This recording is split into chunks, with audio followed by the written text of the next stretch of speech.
قوة إلا بالله العلي العظيم.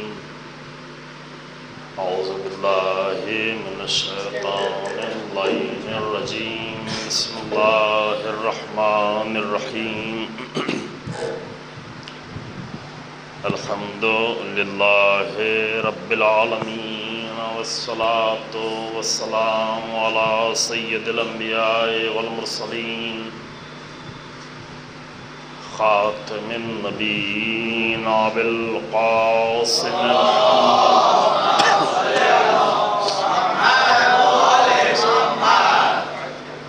ثم الصلاة والسلام على أهل بيته الأطيبين الأطهرين المعصومين المظلومين الذين أذهب الله عنهم الرجس وطهرهم تطهيرا. اللهم صل على محمد وآل محمد. ولعنة الله على أعدائهم أجمعين. أما بعد، فقد قال الله تبارك وتعالى في كتابه الكريم: بسم الله الرحمن الرحيم. شهر رمضان الذي أنزل فيه القرآن هدى للناس وبينات من الهدى والفرقان. صلوات اللهم صل على محمد وآل محمد. قرآن مجید میں سورہ بقرہ کی آیت کریمہ ہے جس میں ماہ رمضان کا ذکر ہو رہا ہے اور ماہ رمضان کی تعریف بیان کی جا رہی ہے.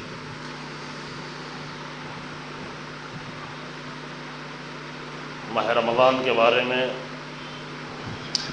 یوں سب سے کامل اور سب سے زیادہ جامع مطلب جو بیان ہوا ہے وہ پیغمبر اکرم صلی اللہ علیہ وآلہ وسلم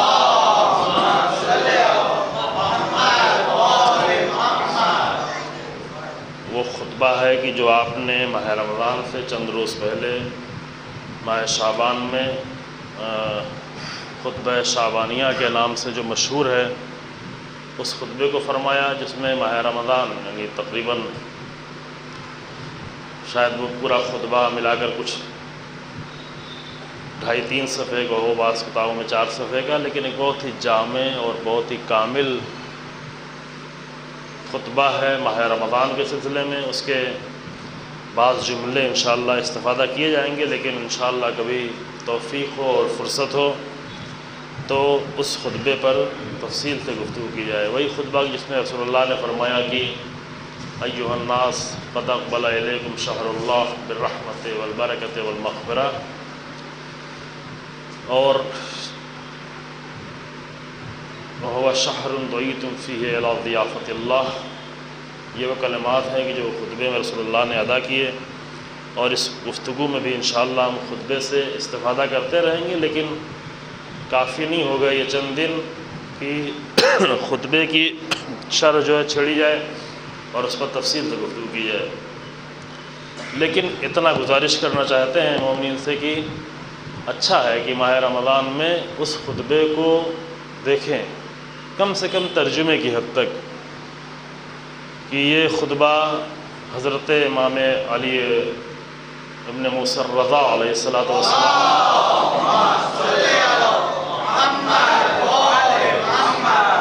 اپنے آباء طاہرین سے اور انہوں نے حضرت امیر المومنین علیہ الصلوۃ والسلام سے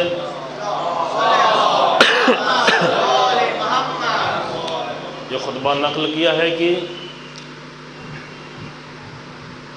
شعبان کے کسی دن میں، وہ دن کا تذکرہ اس میں نہیں ہے کہ کس دن، لیکن ذات یومن شعبان کے آخری دنوں میں کسی دن یہ خطبہ حضرت پیغمبر اکرم صلی اللہ علیہ وآلہ وسلم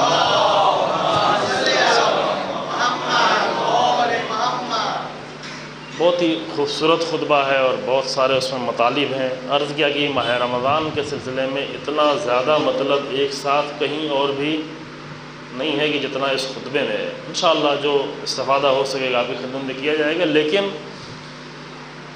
ابھی آسانی سے فراہم بھی ہو جاتا ہے انٹرنیٹ پر جا کر، شاید جو ہے آپ کو کتابوں میں ڈھونڈنا مشکل ہو، کتابیں نہ ہوں، انٹرنیٹ کے ذریعے سے آپ جا کر سرچ کریں گے تو ہر زبان میں، تقریباً ہر زبان میں شاید وہ خطبہ، اردو میں تو بہت سارے جگہوں پر موجود ہے، اور انگلش میں بھی حتماً مل جائے گا، عربی میں تو ہے بھی موجود ہے، اور اس کو بار بار پڑھا جائے کہ پیغمبر اکرم صلی اللہ علیہ وآلہ وسلم ماہ رمضان کے بارے میں کیا فرما رہے ہیں اور ماہ رمضان کیا ہے۔ ابھی جو ہے اس آیت کو ہم نے آپ کے سامنے عرض کیا، قرآن مجید میں سورہ بقرہ کی، جس میں ماہ رمضان کی تعریف کی گئی ہے۔ ماہ رمضان کی ڈیفینیشن اگر پوچھا جائے ماہ رمضان کیا ہے، ماہ رمضان کسے کہتے ہیں، تو ممکن ہے کہ ہم کوئی اور تعریف کریں ماہ رمضان کی۔ مثلا ہم کہیں گے کہ ماہ رمضان یعنی روزہ رہنے کا مہینہ، سب سے پہلی تعریف ہماری یہی ہوگی۔ ساری دنیا کے سامنے بھی ماہ رمضان کی جو ہم نے تعریف کی ہے وہ یہ کی ہے کہ روزہ رہنے کا مہینہ ہے۔ روزہ کیا ہے؟ پھر ہم کہتے ہیں کہ بھوکے رہنے کا مہینہ ہے نا۔ روزہ یعنی بھوکے رہنے کے، لوگ یہ جانتے ہیں، یعنی جو مسلمان نہیں ہیں وہ بیچارے یہ جانتے ہیں کہ ماہ رمضان بھوکے رہنے کا مہینہ ہے، لیکن ہم لوگ جانتے ہیں کہ ماہ رمضان اور زیادہ کھانے کا مہینہ ہے۔ ایسا نہیں ہے؟ خاص اہتمام ہونے لگتا ہے، خاص تیاریاں ہونے لگتی ہیں، خاص بجٹ جو ہے ماہ رمضان کے اوپر خرچ کیا جاتا ہے کہ کتنا زیادہ کھانے کی تیاری اس میں کی جائے۔ لیکن بہرحال رات بھر کھاتا ہے لیکن دن بھر تو بھوکا رہتا ہے انسان، لیکن بھوکا رہنا بھی ماہ رمضان کی تعریف نہیں، روزہ رکھنا بھی ماہ رمضان کی تعریف نہیں۔ تعریف یعنی ڈیفینیشن، کہتے ہیں نا کسی چیز کی ڈیفینیشن کی ہے کیا یہ چیز۔ ہر آدمی کے ذہن میں صرف سوال ہو کہ ماہ رمضان اتنا عظیم مہینہ ہے، اتنا بابرکت مہینہ ہے، تو یہ مہینہ ہے کیا؟ اس مہینے کی تعریف کریں، اس مہینے کو ڈیفائن کریں۔ کوئی اور آ کے ہم سے پوچھے تو ہم کیا بتائیں گے ماہ رمضان کیا ہے؟ تو ہم کہیں گے یہ روزہ رہنے کا مہینہ ہے، یہ نمازیں پڑھنے کا مہینہ ہے، یہ دعائیں کرنے کا مہینہ ہے، یہ دعائیں پڑھنے کا مہینہ ہے، یہ افطار کرنے کا مہینہ ہے، یہ سحری کا مہینہ ہے، مثلا یہ بہت ساری تعریفیں۔ لیکن اگر قرآن سے جا کے پوچھیں کہ قرآن تو بتا کہ ماہ رمضان کیا ہے، اللہ جس نے ماہ رمضان میں روزہ ہمارے لیے واجب کیا، لیکن یہ نہیں کہا کہ ماہ رمضان یعنی روزہ رہنے کا مہینہ۔ یہ الگ سے کہا قرآن میں کہ یا ایھا الذین آمنوا کتب علیکم الصیام کما کتب علی الذین من قبلکم لعلکم تتقون۔ لیکن جب کہا کہ ماہ رمضان کیا ہے تو ماہ رمضان کی تعریف یہ فرمائی کہ شہر رمضان الذی انزل فیہ القرآن، ماہ رمضان وہ مہینہ ہے، وہ مہینہ الذی یعنی جس کی تعریف کریں۔ کوئی تعریف کرتے نا کسی چیز کی تعریف، مثلا کسی چیز کی تعریف، مائک کیا ہے؟ مائک وہ ہے کہ جس میں یہ صلاحیتیں پائی جاتی ہیں، فلاں کیمرہ اس میں یہ چیزیں پائی جاتی ہیں۔ تعریف اس طرح ہوتی ہے ڈیفینیشن۔ شہر رمضان، رمضان کا مہینہ، الذی وہ ہے کہ جو، کہ جس میں کیا انزل فیہ القرآن، یہ وہ مہینہ ہے کہ جس میں قرآن نازل ہوا۔ اصلی تعریف ماہ رمضان کی ہے۔ بعض دوستوں کے درمیان میں یہ جملہ عرض کیا تھا 2 دن پہلے کہ ماہ رمضان کی پوری عظمت یہ ہے کہ یہ اس مہینے میں شب قدر ہے، اور شب قدر کی پوری عظمت یہ ہے کہ اس شب میں قرآن نازل ہوا۔ بس ماہ رمضان کا خلاصہ کیا ہے؟ قرآن کا نازل ہونا۔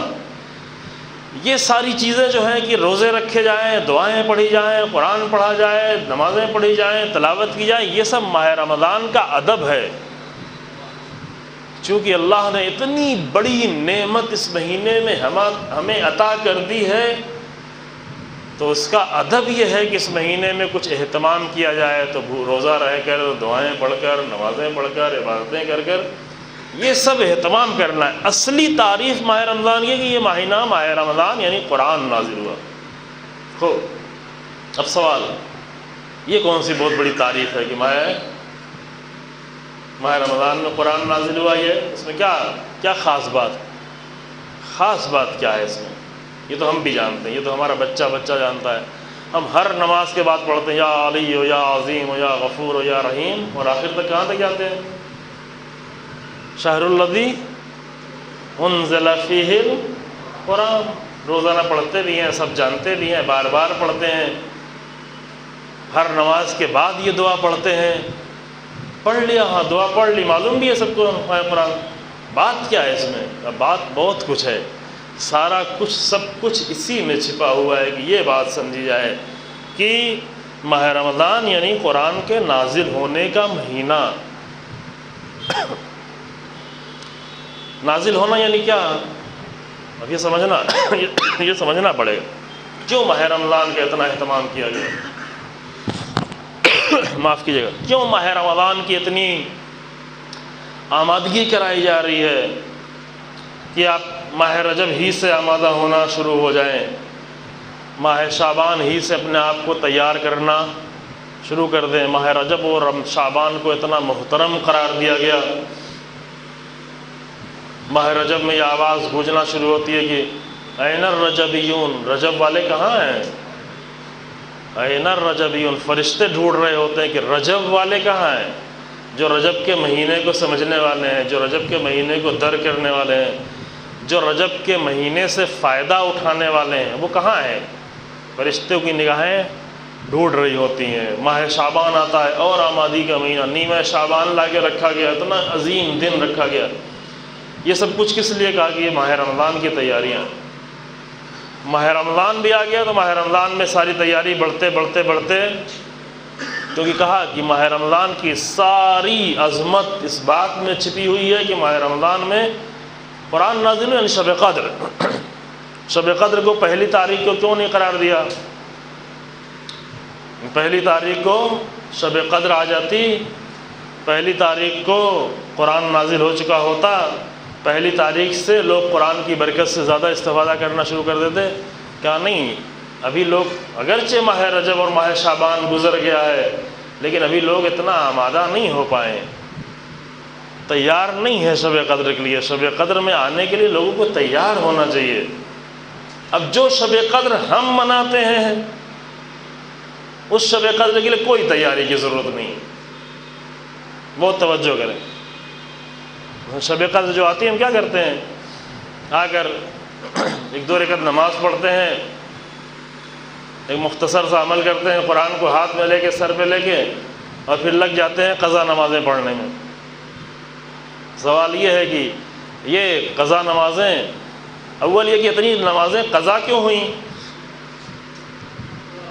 سوال ہے نا، ایک مومن کی اتنی نمازیں قضائی کیوں ہو رہی ہیں کہ پوری زندگی بھر جب شب قدر آئے تو قضائی نماز پڑھتا رہے ہے۔ دوسری بات یہ ہے کہ اگر نماز اتنی قضا ہو بھی گئی ہے تو یہ شب قدر تک باقی کیوں ہے نا؟ یہ شب قدر تک اٹھا کے کیوں رکھی گئی ہے کہ ساری نماز قضا رکھے جاؤ شب قدر میں پڑھنے کے لیے؟ بعض لوگوں نے ایک نسخہ اور نکالا ہے، پتہ نہیں آپ تک پہنچا ہے کہ نہیں پہنچا ہے، پتہ نہیں کون سے دن، کوئی ایک دن پتہ ہے، شاید نہیں معلوم، روز قدس ہے، نہیں معلوم کس دن ہے، آخری جمعہ ہے، کہ 2 رکعت نماز پڑھ لو ساری قضا نماز ہو جاتی۔ پہنچا ایسا نسخہ؟ ایسے نسخے جو ہے جلدی نماز پڑھ لیں، مسئلہ ہے، نماز پڑھنے میں کوئی حرج نہیں ہے، نماز پڑھنا اچھا ہے، لیکن جو نسخے کے طور پر دی جا رہی کہ ساری نمازیں قضا ہیں، یہ نسخے جو ہیں یہ قابل قبول نہیں ہے۔ ممکن ہے کہ بہت زیادہ اجر انسان کو مل جائے، ممکن ہے کہ ساری قضا نمازوں کا اجر انسان کو 1-2 رکعت نماز سے مل جائے، لیکن کبھی بھی قضا نماز پوری نہیں ہو سکتی جب تک کہ اسی نماز کو ادا نہ کیا جائے۔ توجہ ہوا ہے آپ نے؟ سفر کی نماز قضا ہوئی تو سفر ہی والی قضا کرنی پڑے گی، تو وہی قضا کرنی. یہ نہیں کہ اب آ کر ہم گھر پہ نماز پڑھ رہے ہیں، سفر میں قضا ہوئی تھی لیکن پڑھ تو گھر پہ رہے ہیں، تو چلو کیا کر رہے ہیں، پوری نمازیں پڑھیں نا. چونکہ سفر میں قضا ہوئی تھی تو سفر ہی والی قضا کرنی پڑے گی. اب کسی کو فرصت ہوئی سفر میں جا کے بیکار بیٹھا ہوا ہے، چلو قضا نماز پڑھے، تو کیا کرے؟ کہا کہ نمازیں ہماری قضا بہت ہیں، آج سفر میں چلو فرصت سے فائدہ اٹھاتے ہیں، سفر میں آدھی آدھی نماز پڑھتے ہیں. کہا نہیں، یہ نہیں چلے گا. نمازیں اگر گھر پہ قضا ہوئی ہیں، وطن میں قضا ہوئی ہیں، تو اس کی قضا اگر سفر میں بھی کریں گے تو پوری نماز قضا کرنی پڑے گی. وہی یعنی جو نماز چھوٹی ہے اسی نماز کی قضا کرنے سے نماز قضا پوری ہوتی ہے. قضا کے معنی ہی پورا ہونا، یعنی ناقص رہ گئی تھی اب اس کو پورا کرنا ہے. تو یہ سارے نسخے، تو مسئلہ یہ کہ یہ نسخے اس پر بھروسہ بالکل نہیں کریں. نماز پڑھ لیں، اگر کوئی کہ 2 رکعت نماز پڑھو نماز پڑھ لیں، اچھا ہے، لیکن یہ اس کی بات نہیں ماننے کہ اگر نماز پڑھ لیں گے پھر قضا نماز نہیں پڑھنا ہے. نہ، یہ حکم شرعی کے خلاف ہے. خوب، ابھی مسئلہ یہ تھا کہ اول یہ کہ نماز اتنی قضا کیوں ہو گئی، دوسرے کی قضا ہو گئی تو ماہ رمضان کے لیے کیوں اٹھا کے رکھی گئی؟ پھر ماہ رمضان کے لیے اگر اٹھا کے رکھا تو شب قدر کے لیے کیوں اٹھا کے رکھا ہوا ہے؟ شب قدر قضا نمازیں پڑھنے کے لیے ہے. تو یہ جو شب قدر ہم کر رہے ہوتے ہیں، اصل اس شب قدر کے لیے کوئی تیاری کی ضرورت نہیں ہے. فقط اتنی تیاری چاہیے کہ دن میں تھوڑا 1-2 گھنٹہ سو لے تاکہ رات میں نیند نہ آئے، اتنی تیاری کافی ہے نا.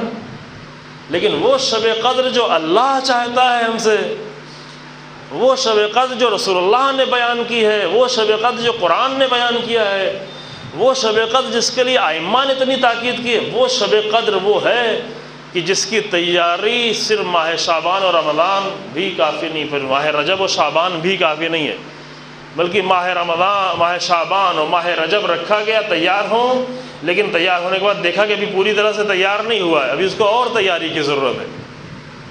تو شب قدر کو لے جا کر آخر میں رکھا تاکہ انسان اور تیار ہو جائے. اور حج کرنے جاتے ہیں تو کیا ہوتا ہے، جو لوگ حج کرنے گئے وہ جانتے ہیں، جو نہیں گئے انشاءاللہ وہ جلدی جائیں. یہاں پہ چونکہ زیادہ جوان لوگ ہیں، انشاءاللہ اسی جوانی میں حج کرنے کے لیے جائیں، چونکہ ضعیفی میں حج کرنے کا مزہ نہیں ہے. حج کرنے کا مزہ وہ جوانی میں، فائدہ بھی جوانی میں. یعنی حج کرنے کا زیادہ فائدہ ضعیفی میں نہیں ہے، جوانی میں ہے. مثلا کوئی آپ سے کہے کہ آپ کو ایک بہت اچھا بنگلہ دیا جائے گا، یہ کام انجام دے گا، آپ کو بہت اچھا بنگلہ دیا جائے گا، تو آپ کیا کہیں گے؟ آپ کہیں گے نہیں، وقت گزرنے دو، جب بوڑھے ہو جائیں گے اور جب جان جانے کو نزدیک ہوگی تب یہ کام کریں گے، اس وقت بنگلہ لیں گے. کریں گے ایسا؟ نہیں کریں گے. ہاں، کہیں گے بنگلہ ملنے والا جلدی ابھی انجام دو، ابھی اچھا گھر ملے، اچھے گھر میں جا کے رہیں. ابھی چاہیں گے نا کہ کتنی جلدی یہ کام انجام دے تاکہ کتنی جلدی ہمیں یہ اجر ہم کو مل جائے. خوب، حج میں بہت بڑا اثر رکھا گیا ہے، بہت بڑے اثر، بہت زیادہ فلسفہ رکھا ہے، بہت زیادہ اثرات رکھے گئے ہیں. ایک اثر یہ رکھا گیا ہے کہ ایک اثر حج کا جو بہت اہم اثر ہے، ایک اثر یہ رکھا کہ حج کرنے والا اس طریقے سے پاک ہو جاتا ہے جیسے ماں کے شکم سے بچہ پیدا ہوا ہو. پاک ہو جاتا ہے، بالکل پاک ہو جاتا ہے. اب ہم کیا کریں؟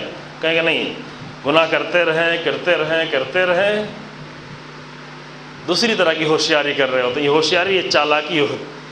گناہ کرتے جائیں، سارے گناہ جمع ہو جائیں، آخر میں جا کر حج کریں گے تاکہ ایک مرتبہ سارا گناہ پاک ہو جائے، پھر سیدھے جہاں چلے جائیں، قبر میں سیدھے چلے جائیں.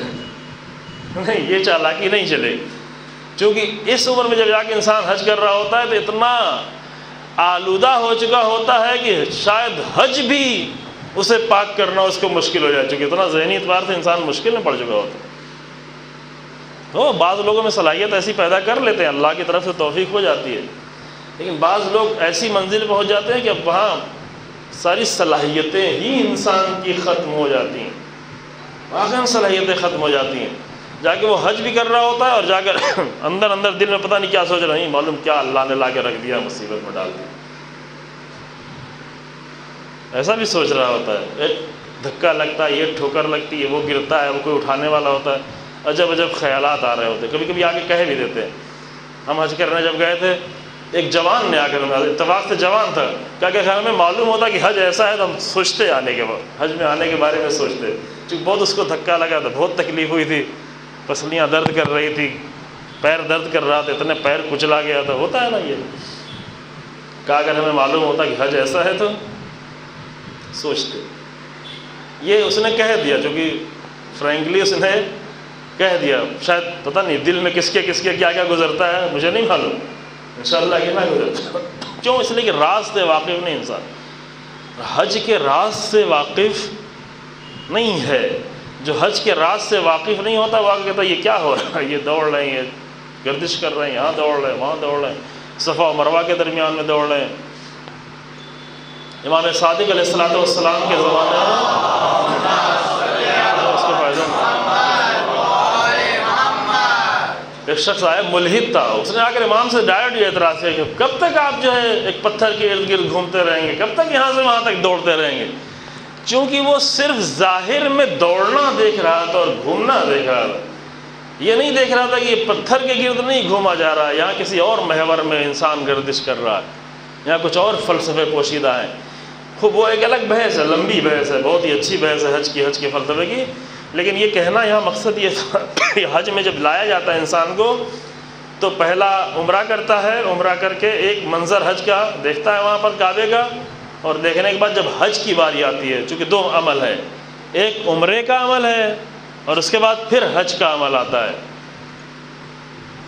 عمرے کے لیے ڈائریکٹ انسان نے آ کر میقات میں احرام باندھا اور نیت کی، غسل کیا اور احرام باندھ کے وہ چلا گیا، لبیک اللہم لک لبیک کہتے ہوئے مکے چلا گیا، اور مکے جانے کے بعد آمادہ ہو کے آ گیا کعبے کے سامنے۔ اب کعبے کے سامنے طواف کیا، طواف کر کے 2 رکعت نماز پڑھی، نماز پڑھ کے صحیح کی، صحیح کر کے تقصیر کیا اور عمرہ تمام ہو گیا۔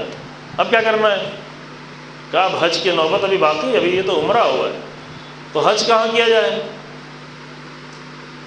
کعبے کے پاس آ گئے تو کعبے یہیں حج کیا جائے؟ کہا نہیں، یہاں حج نہیں ہوگا، حج کرنے کے لیے یہاں سے باہر نکلیں۔ حج کرنے کا عمل کہاں سے؟ کہا یہیں مکے میں احرام باندھے اور نکلے یہاں سے باہر۔ کہا ہم تو لائے گئے تھے مکے میں آنے کے لیے، اتنا پیسہ خرچ کیا تھا کعبے کے پاس آنے کے لیے، اتنی زحمتیں اٹھائی تھی تاکہ یہاں بیت الحرام میں آ کر رکیں۔ کہا نہیں، یہ سب نہیں، یہیں احرام باندھیں اور یہاں سے باہر نکلیں۔ کیوں باہر؟ کہاں نکل کے جائیں؟ کہا عرفات کے میدان میں چلیں، چٹیل میدان میں چلے جائیں، عرفات سے نکل کے مشہر کے میدان میں چلے جائیں، مشہر سے نکل کے مینا کے میدان میں چلے جائیں، مینا کے میدان میں جا کر 3 دن تک وہاں گزاریں، 3 دن تک وہاں گزاریں۔ یہ سب کچھ کرتے ہوئے پھر دوبارہ پلٹ کر آئیں کعبے کی طرف۔ کہا یہ سب کچھ کیوں؟ کہا یہ سب کچھ اس لیے ہے کہ تم پہلی مرتبہ بغیر تیاری کے آ گئے تھے، جو تیاریاں کی بھی تھیں وہ حج کے لیے تیاریاں کافی نہیں تھیں، یہاں سے پھر باہر نکلو، ایک منظر دیکھ لیا ہے، ایک جھلک کعبے کی دیکھ لی ہے، ایک اندازہ ہو گیا، اب یہاں سے باہر نکلو اور باہر نکل کے عرفات کے میدان سے، مشعر کے میدان سے، مینا کے میدان سے ساری منزلیں طے کرتے ہوئے تیار ہو کر دوبارہ کعبے تک آؤ۔ تو بغیر تیاری کیا آ گئے تھے؟ تیاری تمہاری کافی نہیں تھی۔ اب کچھ تیاریاں پہلے بھی بتائی گئی حج کے لیے کہ جیسے ہی حج کا ارادہ کرو تیاری شروع کر دو، وَإِذَا أَرَدْتَ الْحَجَّ فَجَرِّدْ قَلْبَكَ لِلَّهِ، تیاری کچھ یہیں سے شروع ہوئی۔ کہا تیاری تم نے کی بھی تھی کہ اپنے دل کو اللہ کے لیے خالص کر دو، جیسے ہی حج کا ارادہ کرو فَجَرِّدْ قَلْبَكَ لِلَّهِ، اپنے دل کو اللہ کے لیے خالص، بالکل خالص کر دو۔ اچھے ساتھیوں کو ڈھونڈو، احسن صحبہ، اچھے ساتھیوں کو ڈھونڈو، کہیں ایسا نہ ہو کہ تمہارے ساتھی تمہارے سارے اعمال کو راستے میں، ادھر تم اعمال کرتے جاؤ ادھر وہ خراب کرتے جائیں، ادھر آؤ دن میں اعمال کرو ادھر رات میں ہوٹل میں پہنچو وہ سارے اعمال خراب کر دے، اپنی گفتگو کے ذریعے سے، اپنے کلام کے ذریعے سے، اپنی باتوں کے ذریعے سے، اپنے انداز سے خراب نہ کرے۔ اچھے ساتھیوں کے ساتھ حج کرنے لیا، لیکن یہ جو کچھ بھی تم کر کے آئے تھے پوری تیاری کے ساتھ نہیں آئے تھے۔ ابھی کیا کرنا ہے؟ ابھی واپس نکلو یہاں سے باہر، جا کے عرفہ کے میدان میں معرفت حاصل کرو، چونکہ عرفان کا میدان ہے، معرفت کا میدان ہے۔ معرفت حاصل کرنے کے بعد مشہر کے میدان میں جا کر شعور حاصل کرو، سمجھو، اتنا شعور حاصل کر لو کہ دشمن کے لیے اسلحے اکٹھا کرنا شروع کر دو۔ یہ بہت بڑی بات ہے، یہ سب علامت ہے۔ پتھر مارنا تو کوئی، حج کا کوئی بھی عمل اس کا اصلی مقصد وہ عمل نہیں ہے، بلکہ وہ سب کے سب علامت ہے، نشانی ہے کسی چیز کی۔ حتیٰ جو طواف کر رہے ہیں کعبے کا، یہ بھی ایک علامت ہے۔ پتہ نہیں شاید پہلے بیان کیا، بعض دوسری جگہوں میں بیان کیا گیا ہے، یہ بھی ایک علامت ہے۔ در حقیقت یہ کعبے کے جو ہم طواف کر رہے ہیں، یہ کعبے کے طواف نہیں کر رہے ہیں، بلکہ ہم یہ اپنی زندگی میں اپنی ساری دوڑ بھاگ اور سارے چکر لگانے کا مرکز ڈھونڈ رہے ہیں کہ ہمیں کس کے گرد چکر لگانا ہے، کہاں طواف کرنا ہے، اپنی زندگی میں کس کے گرد ہمیں جانا ہے، کس کے گرد گھومنا ہے، کون ہماری حرکتوں کا، ہماری کوششوں کا، ہماری ایکٹیویٹیز کا مرکز کون ہو۔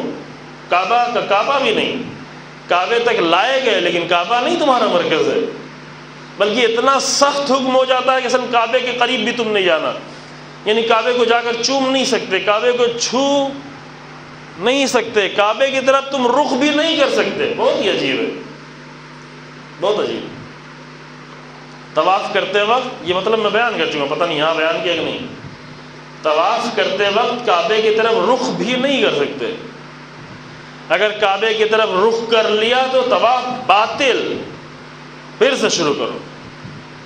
جو طواف بہت سخت عمل ہے، ابھی حج کے اعمال میں سب سے زیادہ سخت عمل کیا ہے، یعنی جسمانی اعتبار سے وہ طواف ہے سب سے زیادہ سخت، اور ساری چیزیں بھی آسان کر دی گئی ہیں۔ صحیح مسا چونکہ 3 فلورز میں بن گیا ہے، ابھی آسان ہو گیا ہے، پھر سائڈ میں بھی بنا رہے ہیں، 6 فلورز ہو جائیں گے، 3 ادھر 3 ادھر، تو بھیڑ کم ہو گئی، ابھی آسان ہو گیا۔ پتھر مارنا سب سے پہلے پتھر مارنا سب سے زیادہ سخت عمل تھا، لیکن اب وہ بھی آسان ہو گیا، چونکہ وہ بھی کئی فلورز میں ہو گیا، شیطان بھی کئی منزل کا ہو گیا ہے، کئی فلورز میں شیطان کو کر دیا ہے، اور آسان ہو گیا، بہت آسان ہو گیا، اب کوئی مرتا نہیں۔ پہلے زمانے میں، اب یہی 10-12 سال پہلے، کہیں کچھ ہو یا نہ ہو، لیکن پتھر مارتے وقت، شیطان کو مارتے وقت بہت سارے مومنین مرتے تھے، جان جاتی تھی، کچلے جاتے تھے، مارے جاتے تھے، پتھر کسی کے سر میں پڑتا تھا، کسی کی پیشانی پہ پڑتا تھا، لیکن ابھی وہ بھی آسان ہو گیا۔ ابھی سب سے زیادہ سخت عمل جو ہے وہ کیا ہے، طواف، وہ بھی اللہ شیعوں کے لیے، عام مسلمانوں کے لیے وہ بھی آسان ہو گیا ہے، کیونکہ طواف میں بھی کعبے کے آس پاس 2 فلورز اور بنا دیے گئے ہیں ابھی اسی سال، اور مسجد حرام کے تو فلورز ہی ہیں، تو لوگ مسجد حرام میں بھی طواف کر رہے ہوتے ہیں، کعبے کے گرد جو فلورز بنائے گئے ہیں 2، شاید 2 یا ظاہراً 2 ہیں، اس میں بھی لوگ طواف کر رہے ہوتے ہیں، لیکن شیعوں کے لیے حکم یہ ہے کہ وہ مقام ابراہیم کے اندر طواف کریں۔ مقام ابراہیم کا دائرہ بہت کم ہے، کعبے سے مقام ابراہیم کا فاصلہ جو ہے وہ تقریباً شاید 5-6 میٹر 5 میٹر ہو، لیکن جہاں مقام اسماعیل ہے وہ فاصلہ صرف 1.5-2 میٹر رہ جاتا ہے، چونکہ مقام اسماعیل چھوڑ کے طواف کرنا ہوتا ہے، اور اس دائرے کے اندر جو طواف کرنا ہوتا ہے وہ بہت ہی سخت ہو جاتا ہے، وہاں بہت دھکے لگتے ہیں، وہاں پر بہت درد ہوتا ہے، وہاں پسلیاں ٹوٹنے لگتی ہیں، وہاں پیر اس قدر کچلتا ہے کہ جو لوگ جا چکے ہیں ان کو اندازہ ہے، مجھے خود اندازہ ہے کہ تقریباً 20-22 دنوں تک، محرم تک میری پیر بعض انگلیوں میں جو ہے وہ سن پڑی ہوئی تھی، اس میں خون کی روانی نہیں دوڑ رہی تھی۔ البتہ اگر زیادہ طواف کرے تو بعض لوگ جو خالی واجب طواف کر کے آگے بیٹھ جاتے، اتنا سخت کام ہے، ہم کو یہ کام زیادہ نہیں کرنا، بہت مشکل ہے، لیکن روایات میں تاکید تھی جتنا زیادہ ممکن ہو سکے طواف کرے، 360 مرتبہ طواف کرے، بار بار طواف کرے۔ کیوں طواف کرے؟ کعبے کا یہ کعبہ فقط نشانی ہے، کعبہ فقط علامت ہے۔ کعبے کا اگر طواف کرنا ہوتا تو چومنے کی اجازت دی جاتی، کعبے کا اگر طواف کرنا ہوتا تو اس کی طرف رخ کرنے کی اجازت دی جاتی، کیا نہیں اگر تم رخ کر لو گے تمہارا طواف باطل ہو جائے گا، تمہیں پھر سے کرنا پڑے۔ یعنی کیا؟ یعنی یہ بتانے کے لیے تمہیں کعبے کا طواف کرنے کے لیے نہیں بلایا گیا ہے، بلکہ تمہیں یہ بتانے کے لیے بلایا گیا کہ تمہیں اپنی زندگی میں، پوری زندگی میں، یہاں صرف پریکٹس کرائی جا رہی ہے، اس کے بعد زندگی میں جتنا بھی حرکت کرنی ہے، جتنی بھی دوڑ بھاگ کرنی ہے، جتنی بھی ایکٹیویٹی کرنی ہے، جتنی بھی گردش کرنی ہے، وہ اللہ کے محور میں آ کر کرنی ہے۔ کعبہ نہیں محور ہے، اللہ کی ذات محور ہے۔ کچھ سکھانے کے لیے بلایا گیا.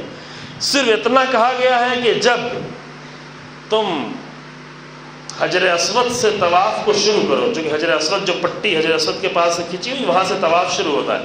جب تم حجر اسود سے طواف شروع کرو تو حجر اسود کو چوم سکتے ہو، حجر اسود کو چھو سکتے ہو، حجر اسود میں ہاتھ ڈال سکتے ہو.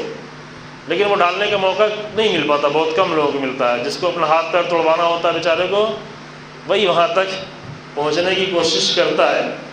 لہٰذا کہا کہ جو وہاں نہ بھی پہنچ پائے وہ کیا کرے، وہ دور سے ہاتھ اٹھا کر حجر اسود کی طرف ہاتھ اٹھائے اور پھر اپنے طواف کو شروع کر دے. صرف وہاں حکم دیا گیا کہ وہاں رخ کر سکتے ہیں وہ بھی ہاتھ اٹھا کر. لیکن اس کا راز پھر بتایا گیا. اس کا راز یہ ہے کہ فرمایا کہ یہ حجر یہ بھی پتھر نہیں ہے، یہ اس لیے محترم نہیں ہے کہ یہ آسمان سے پتھر آیا ہے. وہ آسمان سے پتھر آئے گا تو محترم ہو جائے گا نا. پتھر پتھر ہے، چاہے آسمان سے ہے چاہے زمین سے. پتھر تو پتھر ہے نا، پتھر تو محترم نہیں ہو جائے گا. جنت سے آگے پتھر تو محترم ہو جائے گا، جنت سے بھی آ جائے. پتھر چاہے جنت کو ہو چاہے، پتھر نہیں محترم ہوتا. پتھر اس وقت محترم ہو سکتا ہے جب کسی محترم ذات سے منسوب ہو جائے. خود پتھر نہیں محترم. حجر اسود بھی خود محترم نہیں ہے. حجر اسود کیوں محترم ہے؟ اس کا راز امام جعفر صادق علیہ السلام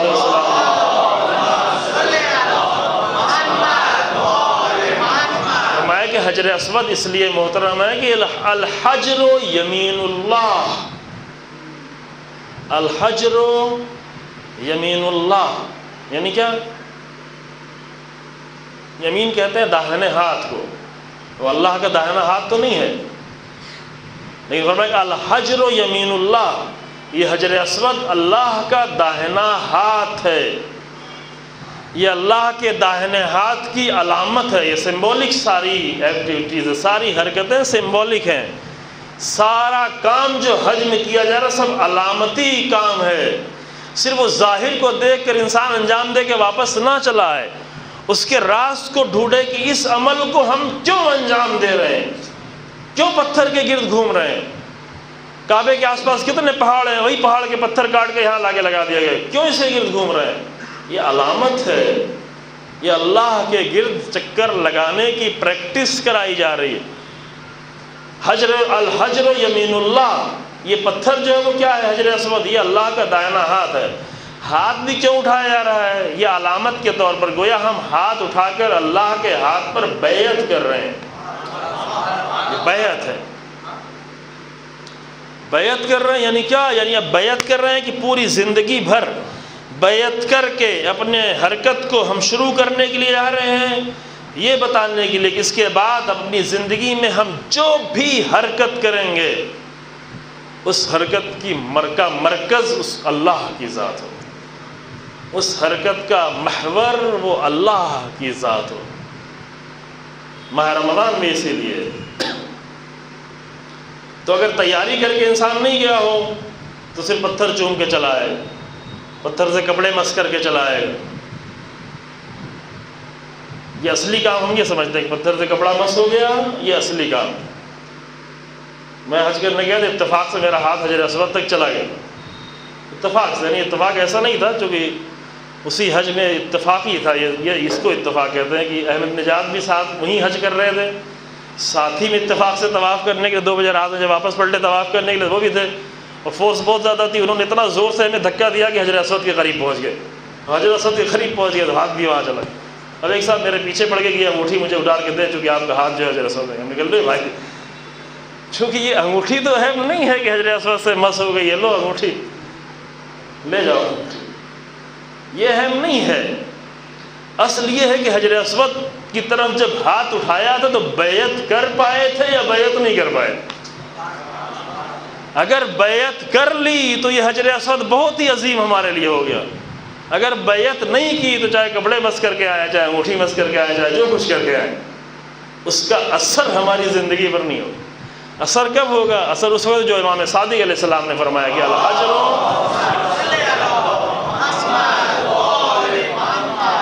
الحجر یمین اللہ. البتہ محبت میں انسان جائے، چونکہ جس چیز سے انسان کو محبت ہوتی ہے اس سے قریب ہونا چاہتا ہے نا.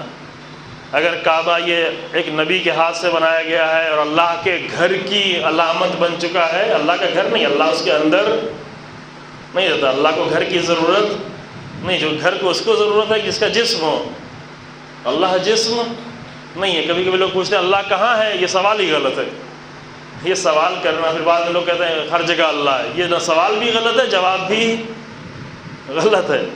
پھر لوگ تھوڑا اور بلند ہو کہتے ہیں کہ اللہ دل میں ہے، نا اللہ کہیں، اللہ ہاں اللہ کسی میٹیریل جگہ پہ نہیں، جو کہ میٹیریل مادہ ہو تو مادی جگہ پر ہو، اللہ جسم نہیں ہے، لہذا اللہ کا گھر وہ کعبہ جو ہے وہ علامت ہے فقط اللہ کے گھر کی، اللہ کا گھر علامتی طور پہ اللہ کا گھر، جس طرح سے حجر اسود علامتی طور پر اللہ کا داہنا ہاتھ ہے۔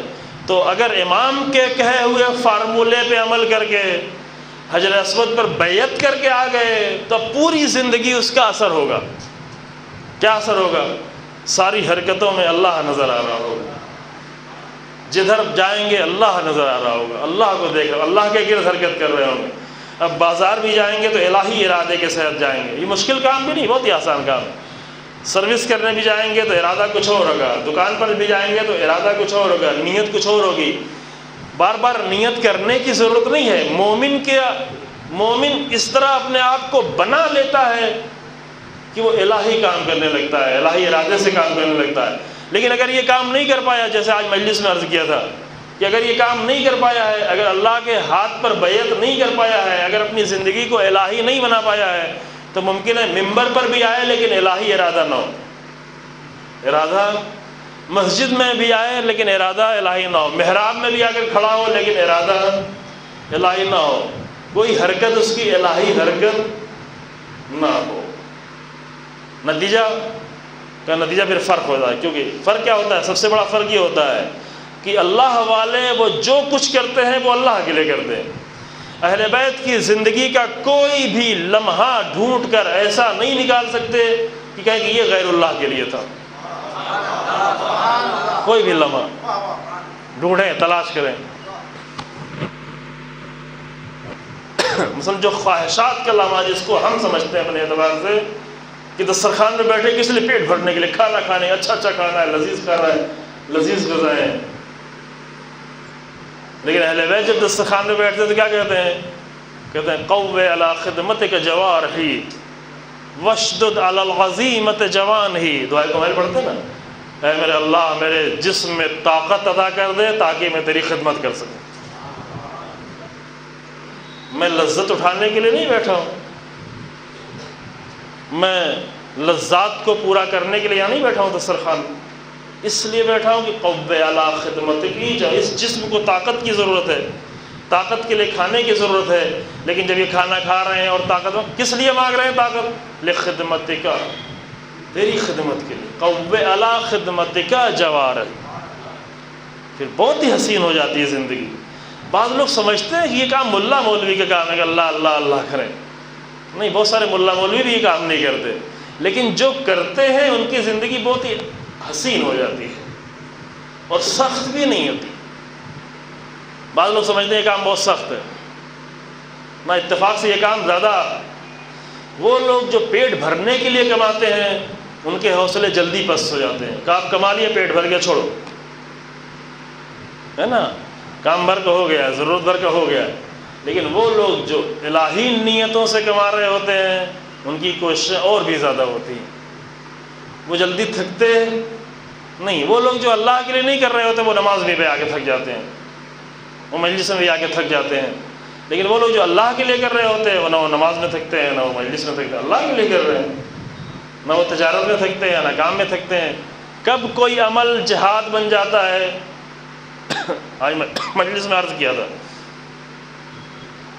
یہی انسان کا پیسہ کمانا یہ جہاد بن گیا۔ کیوں جہاد بن گیا؟ نیت کے بدل جانے سے جہاد بن جاتا ہے۔ تم بہت دور نہیں نکل جائیں، اصلی مسئلہ یہ تھا، ہم یہ بیان کر رہے تھے کہ یہ ساری تیاریاں، بغیر تیاری کے اگر انسان کچھ کر رہا ہے، بغیر تیاری کے اٹھا حج کرنا، پیسہ ہو گیا حج کرنے چلا گیا، کیا لے کے آئے وہاں سے واپس؟ کچھ نہیں لایا بیچارہ، زمزم صرف لے کے آیا ہے۔ لیکن جو تیاری کے ساتھ حج کرنے کے لیے گیا تھا وہ کیا لے کے آیا؟ وہ فقط زمزم نہیں لایا، وہ حضرت اسماعیل کا کردار اپنے ساتھ لے کے آیا۔ دونوں میں بہت فرق ہو گیا۔ وہ فقط کپڑا مس کر کے نہیں آیا مقام ابراہیم سے، مقام ابراہیم کو اپنے ساتھ اٹھا کر لے کے آیا۔ مقام ابراہیم اٹھانے کے لیے وہاں اکھاڑنے کی ضرورت نہیں ہے پتھر، بلکہ مقام ابراہیم اٹھانے کے لیے جناب ابراہیم کا کردار اٹھا کر لے کے چلا ہے۔ مقام ابراہیم خود ہی اٹھتا چلا آئے گا، ڈھونڈتا ہوا آئے گا مقام ابراہیم کہ کہاں گیا وہ بندہ کہ جو مقام ابراہیم سے کردار ابراہیمی لے کر گیا۔ کردار ابراہیمی لے کر آئے انسان تو مقام ابراہیم نہیں، ابراہیم ڈھونڈ رہے ہوں گے کہاں گیا میرا بندہ۔ ابراہیم نہیں، اللہ اسے دیکھ رہا ہوگا، اللہ اسے ڈھونڈ رہا ہوگا۔ لیکن اگر کردار ابراہیم لے کر نہیں آئے تو فقط پتھر سے کپڑا بس کر کے لایا، کچھ نہیں۔ اگر کردار ہاجرہ لے کر نہیں آئے تو کوئی بڑی خاص چیز لے کے نہیں آئے۔ پتہ نہیں ہم نے حج کو کیا بنا دیا، واقعاً حج کو کیا کر دیا۔ اور ایسا حج جو بنایا ہے، اسی لیے لوگ کہتے ہیں کیا حج کرنے کے لیے جائے، چونکہ بنایا ہم نے ایسا ہے۔ وہ حج جو ائمہ نے بتایا تھا، وہ حج اگر ہوتا تو انسان کی سب سے پہلی آرزو زندگی کی یہ ہوتی کہ کسی طرح حج کرنے چلا جائے۔ پیسہ کمائے سب کچھ بعد میں کریں گے، چلو حج کرنے چلے۔ اگرچہ دین نہیں مجبور کر، دین کہتا ہاں تم اپنا گھر بھی بناؤ، تم اپنی ضرورت کے سامان بھی خرید لو، لیکن ہماری یہ آرزو ہوتی کہ کتنی جلدی حج کرنے کے لیے جائے۔ اگر وہ حج ہمیں معلوم ہوتا جو ائمہ نے بتایا، اتفاق سے بتایا بھی بہت زیادہ ہے، ہمارے کارواں سالات حتیٰ وہ ایک حدیث بھی نہیں آ کر پیش کرتے کہ ائمہ کی یہ حدیث ہے۔ مولوی بیچارہ جو جاتا ہے کارواں ساتھ، وہ بھی کچھ نہیں بیان کرتا۔ جب تو یہ ہے وہ ساری یہ بتا رہا ہوتا ہے کہ یہاں پر پیر رکھو، وہاں پر ہاتھ رکھو، وہاں ہاتھ چڑھو۔ وہ خالی ظاہر حج کو بتا رہا ہوتا ہے کہ کہاں پر کیا کرنا ہے، کہاں پر کیسے اٹھنا ہے، کہاں پر کیسے بیٹھنا ہے، کہاں پر کیسے سونا ہے، کہاں اس طرح کر لوگے تو ایسا ہو جائے گا، اس طرح کر لوگے، وہ صرف ظاہر حج کو بیان کرتا ہے۔ ایک مرتبہ آ کر نہیں بتاتا کہ امام صادق علیہ السلام نے حج کی روح کیا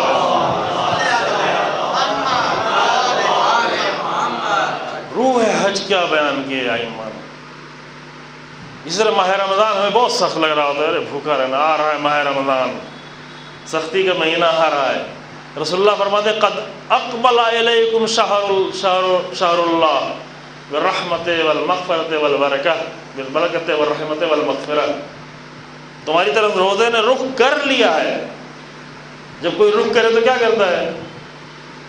اقبلہ رخ کرنے کو کہتے ہیں۔ مثلا آپ کے مہمان نے فون کیا کہ میں آپ کی طرف آ رہا ہوں، آپ کا نہیں، میں گھر بند کر کے جا رہا ہوں، نہیں کرتے نا۔ تو ممکن ہے بعض مہمان ایسے ہوں کہ آپ کو یہ بہانے کرنا پڑے، لیکن ماہ رمضان ایسا مہمان نہیں ہوتا۔ بعض لوگ کرتے ہیں بہانے کرتے ہیں، اب چلو ماہ رمضان آ رہا ہے تو سفر شروع کر دیتے ہیں۔ رسول اللہ نے کہا کہ روزے نے تمہاری طرف رخ کر لیا، اقبلہ رخ کرنے کو کہتے ہیں، یعنی رخ کر لینا۔ روزے نے تمہاری طرف رخ کر لیا، ہم نے کہا ہم تو رخ موڑنے جا رہے ہیں۔ اب وہ بیچارے وہ لوگ جو سفر کرنا شروع کرتے ہیں وہ پھر بھی رعایت کرتے ہیں کہ چلو ایک بہانہ تو کم سے کم ہے کہ سفر پہ ہے اس لیے روزہ نہیں رکھتے مثلا، یا اپنی مریضی کو جا کے جلدی جلدی ٹیسٹ کرانا شروع کرتے ہیں، ڈاکٹر کہے کہ ہاں تم بہت مریض ہو، روزہ نہ رکھو۔ کم سے کم ان کے پاس ایک بہانہ تو لے کے آتے ہیں کہ ہاں ہمارا ٹھیک ہے، میرا مہمان میری طرف آ رہا ہے لیکن میرے پاس بہانہ موجود ہے، میں اس کو ویلکم نہیں کر سکتا۔ لیکن کچھ لوگ بیچارے تو ایسے ہیں کہ بغیر کسی بہانے کی بھی کہتے ہیں، روزہ کہتے ہیں ہم تمہاری طرف آ رہے ہیں، کہتے ہیں نہیں ہمیں نہیں چاہیے، واپس پلٹ جاؤ، ٹرن بیک، بالکل واپس چلے جاؤ، روزہ ہم کو نہیں چاہیے۔ کیوں نہیں چاہیے ہوتا ہے؟ مثلا ایک ہمارے جوان کیوں اس کا دل نہیں چاہتا روزہ؟ واقعا بھوکا رہنا اس کے لیے اتنا سخت ہے، پیاسا رہنا اس کے لیے اتنا سخت ہے؟ نہیں، بھوکا پیاسا رہنا اتنا سخت نہیں ہے، بہت آسان کام، یہ اتنا مشکل کام نہیں۔ کتنے سارے لوگ غیر خدا کے لیے بھوکے پیاسے رہتے ہیں، اللہ کے لیے بھوکا رہنا پیاسا رہنا کوئی مشکل کام نہیں۔ یہ روزہ اس لیے نہیں رہ پاتے ہمارے بہت سے جوان یا بزرگ کیونکہ ان کو معلوم نہیں کہ روزے میں کیا رکھا گیا ہے۔ روزہ ہے کیا، روزے میں کتنی لذتیں معلوم نہیں ہے، بتایا نہیں گیا ہے صحیح سے۔ ان کو کہتے ہیں کہ اللہ سجدہ کرو گا، سجدہ کیوں کریں، کیوں سر کو جھکا دیں؟ سجدہ کرنا بہت سخت ہے، اس لیے سخت ہے کیونکہ بتایا نہیں گیا ہے۔ رسول اللہ نے کہا کہ اگر تمہیں معلوم ہوتا کہ سجدے میں کیا ہے تو سجدے میں سر رکھنے کے بعد تمہارا اٹھانے کا دل نہ چاہتا، اٹھانے کا دل ہی نہیں چاہتا. لیکن ہمارا سجدہ تھوڑا سا اگر لمبا ہو جاتا ہے. اسی خطبہ شعبانیہ میں ایک جملہ یہ بھی ہے، خطبہ جو شروع میں ذکر کیا، ایک جملہ یہ کہ ماہ رمضان میں لمبے سجدے کرو. تمہاری پیٹھ تمہارے گناہوں کے بوجھ سے دبی ہوئی ہے، لہذا اس پیٹھ کو اگر ہلکا کرنا ہے تو لمبے سجدے کرو. سجدہ لمبا، رات کی تاریکی میں انسان اٹھ کے تھوڑا سجدہ کرے. سحر میں پہلے بتا چکا ہوں اس لیے دوبارہ نہیں بتاتا. سحر کے وقت میں انسان خالی اٹھ کے جسم کی سحری نہیں کرے، روح کی بھی کچھ سحری چاہیے. سحری تو ہے لیکن جسم کو سحری چاہیے دن بھر بھوکا رہنے کے لیے. روح کو سحری چاہیے ہے پوری زندگی صحیح طریقے سے گزارنے کے لیے. روح بھی تو بھوکی ہے نا، روح کو تو ہم نے سال سال سے بھوکا رکھا ہوا ہے. یہ روح جو اتنے سال بھر سے بھوکی پڑی ہوئی ہے اس کو کوئی سحری دینے کی ضرورت نہیں ہے. ایک بہترین سحری روح کی یہ ہے کہ انسان لمبا سجدہ کرے ماہ رمضان، خاص کر سحر کے وقت میں. چونکہ یہ پہلے پچھلے سال ہے اس کے پہلے بتا چکا ہوں کہ سحری یعنی جو بھی کام سحر کے وقت میں کیا جائے وہی سحری ہے. کھانے کو سحری نہیں کہتے، جو بھی کام سحر کے وقت میں کریں گے وہ سحری ہے.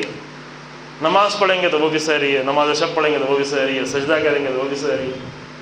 لیکن ہاں وہ ساری چیزیں روح کی سحری ہے، اور جو کھانا کھا رہے ہوں گے وہ جسم کی سحری. جسم والی سحری کو مستحب قرار دیا گیا ہے. لیکن اگر ہم سمجھتے اور جان رہے ہوتے تو روح کی سحری ہمارے لیے واجب سے بھی زیادہ بڑا واجب ہوتی، لیکن ہم جان نہیں رہے، ہم متوجہ نہیں. اگر معلوم ہوتا انسان کو کہ سجدے میں کیا ہے، اگر معلوم ہوتا انسان کو کہ روزے میں کیا رکھا ہے گیا ہے، یہ بات چیزیں انشاءاللہ آپ کی خدمت میں پیش کی جائیں گی روزے کے حوالے سے. اگر معلوم ہوتا انسان کو کہ حج میں کیا رکھا گیا ہے تو پھر اتنے بہانے نہیں لا رہا ہوتا. بہانے لانے کی وجہ کہ واقعی یہ بیچارہ ہے، اس کی کوئی غلطی نہیں ہے، اس کو بتایا نہیں گیا، یہ نہیں جانتا کہ حج میں کتنی لذتیں لا کر رکھی گئی. مثلا زیارت امام حسین صاحب کی تھوڑی سی لذت بیان، وہ بھی پوری لذت نہیں بیان کی گئی. امام حسین السلام کی زیارت کی تھوڑی سی لذت سے آشنا کیا گیا ہے. تو کتنی آرزو ہوتی انسان کی کہ امام حسین السلام کی زیارت کرنی ہے. اگر صحیح طریقے سے امام حسین السلام کی زیارت کی لذت بتا دی جائے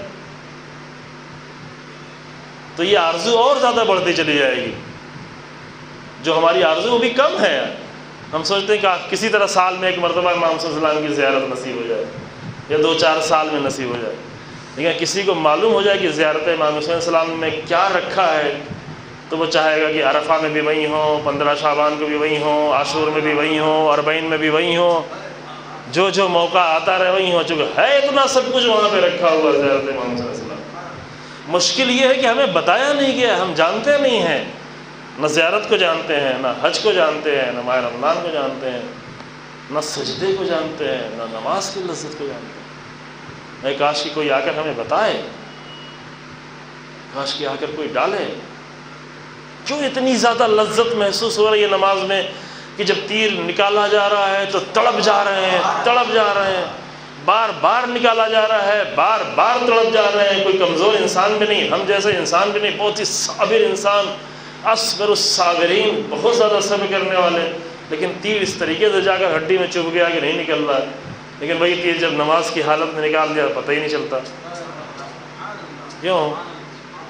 کیوں ایسا ہوتا ہے؟ ایسی لذت ہے نماز، لذت ہے نماز. اس لذت نے اتنا غرق کر دیا اپنے آپ کے اندر کہ اب تیر نکلنے کا کوئی افسوس ہی نہیں، صرف تیر نکلنے کا احساس ہی نہیں ہو رہا ہے، محسوس ہی نہیں ہو رہا کہ تیر نکلا. کس چیز نے اتنی لذت اس میں رکھی ہوئی، لیکن وہ لذت ہم نہیں ڈھونڈ پا رہے، وہ لذت ہمارے جوان نہیں ڈھونڈ پا رہے. کیونکہ امیر المومنین کی نماز کا کوئی جھلک ہم کو نہیں دکھائی گئی، امیر المومنین کی نماز کی کوئی جھلک ہم نہیں دیکھ پائے. واقعی نہیں لذت محسوس ہوئی. ظہرقین کو کیوں اتنی لذت محسوس ہو رہی ہے؟ تیر لگتا جا رہا ہے، تیر لگتا جا رہا ہے، لیکن کھڑے ہوئے ہیں، نماز کے لیے کھڑے ہوئے ہیں۔ دیکھ رہے ہیں ہمارا امام نماز پڑھ رہا ہے، اصحاب حسینی نماز پڑھ رہے ہیں، نماز کی اس قدر تیاری ہے، ایک تیر لگ رہا ہے، دو تیر لگ رہا ہے، تیر پہ تیر لگتے جا رہے ہیں۔ کتنی دیر تک انسان تیر کو برداشت کرتا ہے؟ سوچ تو سکتے ہیں نا، تیر لگے تو صحیح اندازہ ہوگا، یہ تیر ابھی ہم کو کبھی لگا نہیں ہے، ہم چاہتے بھی نہیں کہ ہمیں تیر لگے۔ تیر لگنا آسان کام تو نہیں ہے۔ جو لوگ آمادہ ہوتے ہیں وہ ان کے لیے کوئی مشکل کام نہیں ہے۔ مثلا ابھی عراق میں بہت سارے لوگ آمادہ ہیں، ان کے لیے مسئلہ نہیں ہے۔ ظاہرقین اتنا آمادہ تھے، اس قدر آمادہ کیا تو انہوں نے اپنے آپ کو، ہم جیسے لوگ ایک تیر لگے ٹھیک ہے بڑا حوصلہ کر کے جائیں گے، ایک تیر، ہاں ایک تیر لگ گیا، دوسرا تیر آ رہا ہے، اب بھاگنا شروع ہو جائے۔ حقیقت ہے یہ، صاف صاف اعتراف کرنے کا ہے۔ یہ دیکھ لیں اپنی زندگی میں تھوڑی سی مشکل آتی ہے کیسے بھاگتے ہیں، یقین میں نہیں ہوتا، صرف اس بات کا شک ہوتا ہے کہ کہیں کچھ ہو نہ جائے میرے ساتھ۔ جہاں بھی تھوڑا سا شک پیدا ہو کہ کہیں میرے ساتھ کوئی تکلیف نہ ہو جائے، فوراً انسان بھاگنا شروع کرتا ہے۔ کتنا بھاگتا ہے،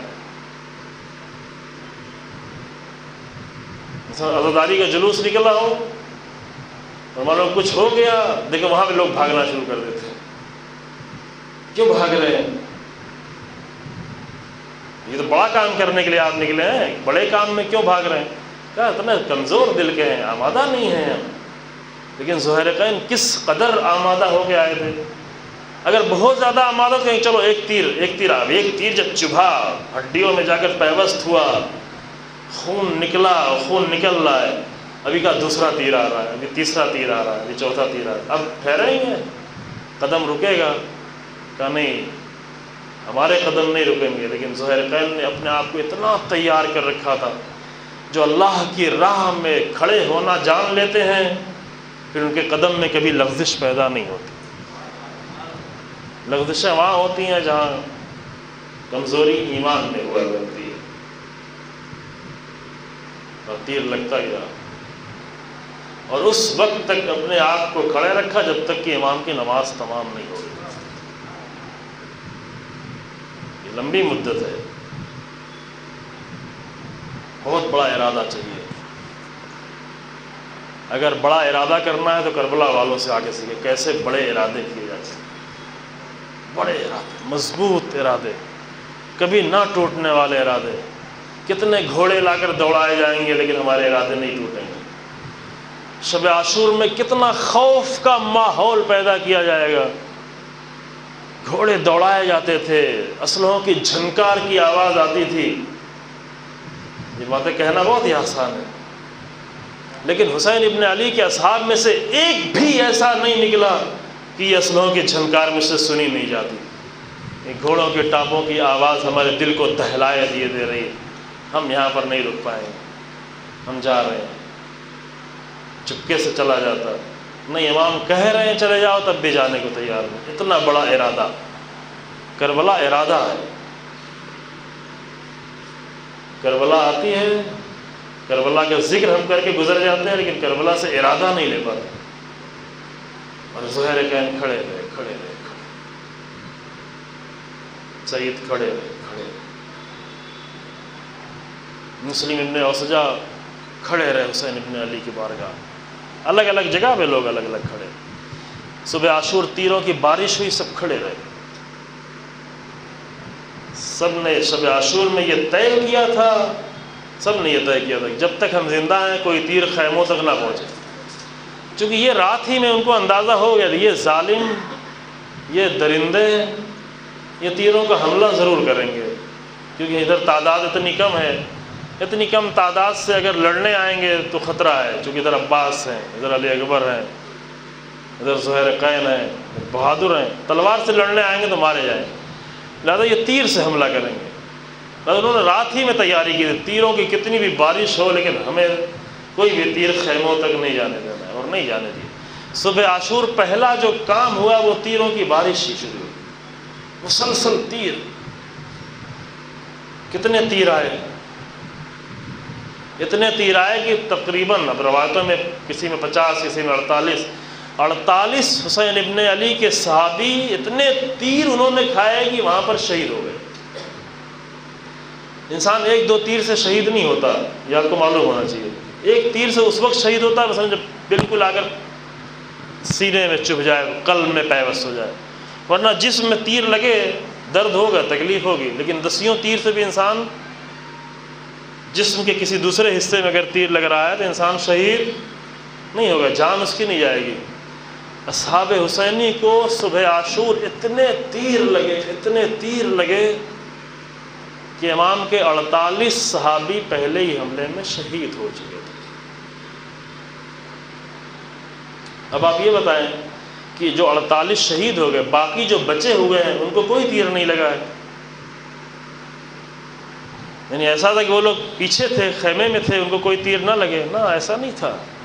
وہ سب کے سب میدان جنگ میں تھے، سب نے تیر کھائے تھے، سب کے جسم میں تیر چبھے تھے. ہاں، کسی نے زیادہ تیر کو کاٹ لیا تھا تلواروں سے، کسی کو زیادہ تیر لگا تھا، کسی کو کم لگا تھا، کسی کے قلب میں پیوست ہو گیا تھا، وہ وہیں شہید فوراً ہو گیا. کسی کے قلب میں پیوست نہیں ہوا تھا لیکن جسم میں سب کو تیر لگے تھے. یہ نہیں کہ ابوالفضل العباس شام کے عصر کے وقت جائیں گے تو وہاں پر پہلا زخم لگے گا. نہیں عزیزو، کربلا کے میدان میں پہلے ہی حملے سے اتنے تیر کی جب بارش ہوئی، کتنے تیر کس کو لگے یہ نہیں تاریخ میں بتایا. کوئی ایسا نہیں تھا جو جا کر شمار کرتا اور بتاتا. لیکن یہ طے ہے کہ اگر 48 اصحاب کو اتنے تیر لگ چکے ہیں تو باقی جو بچے ہوئے ہیں وہ بھی تیروں سے زخمی، ان کو بھی بہت تیر لگے ہوئے. اور تیر لگنے کے بعد جسم سے خون نکلتا ہے. جسم سے خون نکلتا ہے تو جسم میں پانی کی کمی ہوتی ہے. جسم میں پانی کی کمی ہوتی ہے تو پیاس کی شدت بڑھتی چلی جاتی ہے. پیاس نہیں معلوم کبھی آپ زخمی ہوئے ہوں، خدا کرے کہ نہ ہو کبھی زخمی، لیکن جب جسم سے خون نکلتا ہے، جسم سے پانی کی کمی ہوتی ہے تو یہ جسم پانی طلب کر رہا ہوتا ہے، پیاس کی شدت بڑھتی چلی جاتی ہے. وہ بچے جو خیمے میں ہیں وہ بھی پیاسے ہیں، وہ بیویاں جو خیمے میں ہیں وہ بھی پیاسی ہیں. لیکن وہ بہادر حسین ابن علی کے سپاہی جو مقتل میں کھڑے ہوئے ہیں وہ ایسے پیاسے ہیں کہ ان کے جسم سے خون بھی بہت نکل چکا ہے. اور اتنا سب کچھ ہونے کے بعد لیکن ان کے قدم میں دیکھیں، آ کر ان کے قدم میں ذرہ برابر لرزش، کھڑے ہوئے، ڈٹے ہوئے. صرف حسین ابن علی نگاہ میں. کیوں حسین ابن علی نگاہ میں ہے؟ اس لیے حسین ابن علی نگاہ میں کیونکہ حسین ابن علی کی نگاہ میں فقط اللہ ہے. یہ راز سمجھا جائے کربلا سے عزیزو. ہمیں کربلا کے نام پر کچھ لوگوں نے دھوکہ دیا ہے. اگر کربلا کے صحیح راز کو سمجھیں، جو حسین ابن علی کے ہر صحابی کی نگاہ حسین پر ٹکی ہے، اس لیے کہ حسین کی نگاہ مسلسل اللہ پر ہے. بس صحابی بھی اللہ کے لیے دیکھ رہا ہے، جو کچھ کر رہا ہے اللہ کے لیے کر رہا ہے. کس کربلا میں ہمیں لے جایا گیا؟ کون سی کربلا ہمیں بتائی جا رہی؟ کیا واقعہ نے حسین ابن علی کی کربلا ہے؟ حسین ابن علی کی کربلا کے نام پر ہمیں کربلا سے کتنا دور کر دیا گیا ہے. اللہ اکبر. کربلا میں اتنا بڑا ظلم شاید کبھی نہ ہوا. کربلا کے نام پر حسین ابن علی کی کربلا سے ہمیں کتنا دور کر دیا گیا. کوئی اب ضرورت ہے زینب بنت علی کی، آئے سید سجاد کی، ہمیں کربلا سے نزدیک کریں. اے میرے امام، آ کر ہمیں کربلا سے نزدیک کریں. لوگوں نے ہمیں کربلا سے دور کر دیا ہے. اے آقا، آپ آ کر ہمیں کربلا سے نزدیک کریں. نگاہیں حسین پر ٹکی ہوئی ہیں. بس آخری جملہ سنے، مجلس تمام کرتے ہیں. جب سعید کی لاش پر، مسلم نے اوسجا کی لاش پر آئے، حبیب نے مظاہر کہتے ہیں مسلم اگر مجھے اندازہ ہوتا کہ یہاں سے کوئی بچ کر زندہ جانے والا ہے تو ہم تم سے کہتے کہ کچھ وصیت کرو، تمہاری وصیت کو ہم پورا کر دیتے. تمہاری وصیت پورا کرنے میں ہمیں بہت اچھا لگتا ہے، لیکن تمہیں تو معلوم ہے کہ یہاں سے کسی کو زندہ واپس نہیں ہے. کیونکہ ساتھ میں آئے تھے حبیب نے مظاہر اور مسلم ابن اوسجا، یہ کوفے سے ساتھ میں آئے، ساتھی تھے، دوست تھے، پہچان کے تھے، جانتے تھے، کربلا کے لیے ایک ساتھ دونوں تیار ہوئے تھے۔ لہذا یہ کہہ رہے ہیں کہ اے مسلم ابن اسجع، اگر معلوم ہوتا کہ تمہاری، مجھے بہت خوشی ہوتی کہ تمہاری کسی وصیت پر ہم عمل کر سکیں۔ اتنی فرصت سے مسلم ابن اسجع نے فائدہ اٹھایا۔ دیکھیں یہ فائدہ اٹھانا، حسین کے صحابی یہ تھے، کہا میرے لیے وصیت، یعنی جو زخمی ہو چکے ہیں، اس قدر تیر و تلوار لگے ہیں کہ بہت جلدی روح پرواز کرنے والی، بہت جلدی، تھوڑی دیر میں احتضار کی حالت ہے، بالکل آخری لمحات ہیں۔ آخری لمحات میں ایک جملہ جو کہنے کا موقع ملا مسلم نے اور سجا کو، تو کیا جملہ کہا؟ جب حبیب نے کہا کہ مسلم میں تو چاہتا تھا کہ تمہاری وصیت کو پورا کروں، کہا میری وصیت ہے، اتنا کچھ نہیں کہہ پائے میری وصیت، یہ سب دل کی باتیں ہیں، جو اتنی طاقت نہیں رہ گئی تھی کہ بولیں کچھ کہیں، فقط اپنے ساری طاقت کو اکٹھا کر کے اپنے ہاتھ کو اٹھایا اور انگلی کو حسین ابن علی کی طرف کیا اور اشارہ کر کے تو اسی کا بہاد المظلوم، وہ اتنا ہی جملہ، کوئی بہت بڑا جملہ بھی نہیں کہہ پائے، اسی کا بہذا، اے حبیب میری کوئی بھی وصیت نہیں ہے اس زندگی میں کوئی بھی وصیت نہیں کرنا چاہتا، مگر میری فقط ایک وصیت ہے کہ جب تک زندہ رہنا میرے آقا کا خیال رکھنا، میرے حسین کا خیال رکھنا، میرے مولا کا خیال رکھنا۔ ربنا تقبل منا انك انت السميع العليم بحق محمد وتطهر الطاهرين۔ پروردگار ہمارے اس مختصر سے اعمال کو قبول فرما۔ پروردگار تو اپنے دین کی معرفت ہمارے دلوں میں پیدا کر۔ پروردگار اپنے احکام، حج، رمضان، روزہ، نماز، سجدے سے ہمیں آشنا فرما۔ پروردگار کلمہ حق کو عزت و سربلندی عطا فرما، کلمہ باطل کو نیست و نابود فرما۔ عراق میں، فلسطین میں، تمام عالم اسلام میں، لیکن خاص کر ابھی عراق اور فلسطین میں جو ظالموں کے ظلم کا سلسلہ جاری ہے، اے پروردگار ظالموں کے ظلم سے امت مسلمہ کو نجات دے۔ علماء حق اور مراجع کرام کی حفاظت فرما، رہبر انقلاب کو عزت و طول عمر عطا فرما، امام زمانہ کے ظہور میں تعجیل فرما، اور ہمیں امام کے امان و والسلام علی